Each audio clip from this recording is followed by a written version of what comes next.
Deputy CM Pawan Kalyan గారి నాయకత్వం, deputy CM Pawan Kalyan గారి నాయకత్వం, డిప్యూటీ సీఎం పవన్ కళ్యాణ్ గారి నాయకత్వం.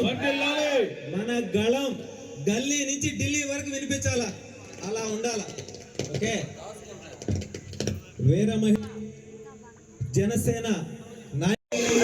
జనసేన పార్టీ మద్దతుదారులందరికీ కూడా నా హృదయపూర్వక నమస్కారాలు.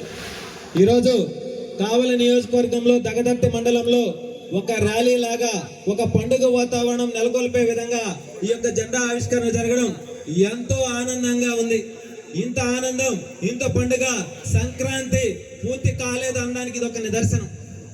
అయితే విషయానికి వస్తే, రాష్ట్రం కోసం, రైతుల కోసం, యువత కోసం, రాజధాని నిర్మాణం కోసం, పోలవరం ప్రాజెక్టు కోసం, వైజాగ్ ప్లాంట్ కోసం, పంచాయతీల అభివృద్ధి కోసం, గ్రామాల అభివృద్ధి కోసం అహర్నిశలు పోరాటం చేసి జగన్ని అతపాతాలకు దక్కిన మన జనసేనాని పవన్ కళ్యాణ్ గారికి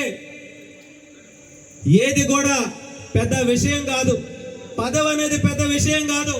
ఒక బాధ్యతగా డిప్యూటీ సీఎం గా బాధ్యతలు చేపట్టిన తర్వాత ఈ రోజు దేశం మొత్తం కూడా మన రాష్ట్రం వైపు చూస్తుంది. ఈ రాష్ట్రంలో డిప్యూటీ సీఎం అనేటువంటి ఒక వ్యక్తి ఉన్నాడా, ఒక శక్తి ఉందా అనేటువంటి విషయాన్ని చరిత్ర సృష్టించాడు 6 నెలల్లోనే. మరి అటువంటి వ్యక్తికి మనం అందరం కూడా అదే పార్టీలో అడుగులు ముందుకు వేస్తూ జనసేన జెండాని భుజం మీద పెట్టుకొని గ్రామాల్లో ప్రజల కోసం అనేక సమస్యలపై పోరాటం చేస్తూ గ్రామాల అభివృద్ధి కోసం మన వంతు మనం పనిచేస్తున్నాం. కానీ ఎంతో మంది మనల్ని ఇబ్బందులు పెట్టాలని, మన మీద బురద చల్లాలని, మనల్ని మానసికంగా దెబ్బ కొట్టాలని ఎన్నో ఒత్తిడిలు ఎన్నో జరుగుతూ ఉంటాయి. కానీ వాటన్నిటిని కూడా మనం లెక్క చేయం. ఎందుకంటే ఒక్కొక్క జన సైనికుడు 1000 మందితో సమానం, ఒక్కొక్క జన సైనికుడు 1000 మంది యోధులతో సమానం. ఆ విషయం ఇటీవల ఎన్నికలలో మనం చూపించాం, మన సత్తా చూపించాం. కాబట్టి ఢిల్లీలో కూడా ఏపీ యొక్క చరిత్ర ఇలా ఉంటుందని చెప్పి మన అధినేత పవన్ కళ్యాణ్ గారు ఇటీవల చూపించారు. కాబట్టి ఏదైనా సరే వాస్తవాలు వెలుగులోకి వస్తాయి. వచ్చిన రోజు మనం ఎలా ఉంటాం అనేటువంటి విషయాన్ని మనం త్వరలోనే చూపించబోతున్నాం. కాబట్టి ఎప్పుడు కూడా ఎక్కడ కూడా జన సైనికులు ఏ విషయంలో కూడా భయపడి వెనక అడుగు వేయాల్సిన అవసరం లేదు. మనం ధైర్యంగా ఉందాం. గ్రామాలలో ఇప్పుడిప్పుడే ఎక్కడ పోయినా సరే గ్రామాలలో అయ్యా ఈ సమస్య ఉందని చెప్పి జనసేన పార్టీ జన సైనికుల దగ్గరికి వెళితే ఆ సమస్య పరిష్కారం అవుతుంది అనేటువంటి విధానాన్ని ప్రజల్లో తీసుకురాగలిగినామంటే మనకి పవన్ కళ్యాణ్ గారు ఇచ్చినటువంటి స్థైర్యం.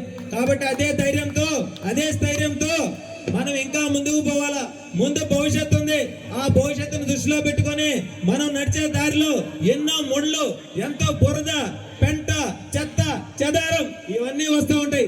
వాటన్నిటినీ కూడా స్వచ్ఛాంధ్రలాగా మార్చుకొని మనం పూలబాట వేసి మనం ప్రజలందరినీ కూడా నడిపించుకోవాల్సిన బాధ్యత, యువతందరిని కూడా నడిపించుకోవాల్సిన బాధ్యత మనందరి మీద ఉంది. కాబట్టి మనం అందరం కూడా కలిసికట్టుగా ఈ ఉమ్మడి నెల్లూరు జిల్లాలోని 10 నియోజకవర్గాల్లో కూడా ఇదే విధంగా గ్రామాలలో జెండా ఆవిష్కరణ చేసి మనం సత్తా చాటుకోవాలని చెప్పి మనస్ఫూర్తిగా తెలియజేస్తూ ఇంతటి చక్కటి అవకాశం ఇచ్చినటువంటి గ్రామ ప్రజలకి, జన సైనికులకి, జనసేన నాయకులకి, అదే విధంగా కావలి ఇన్ఛార్జ్ అల్లారి సుధాకర్ అన్న గారికి, ప్రతి ఒక్కరికి కూడా హృదయపూర్వక ధన్యవాదాలు తెలియజేసుకుంటూ సెలవు తీసుకున్నాను.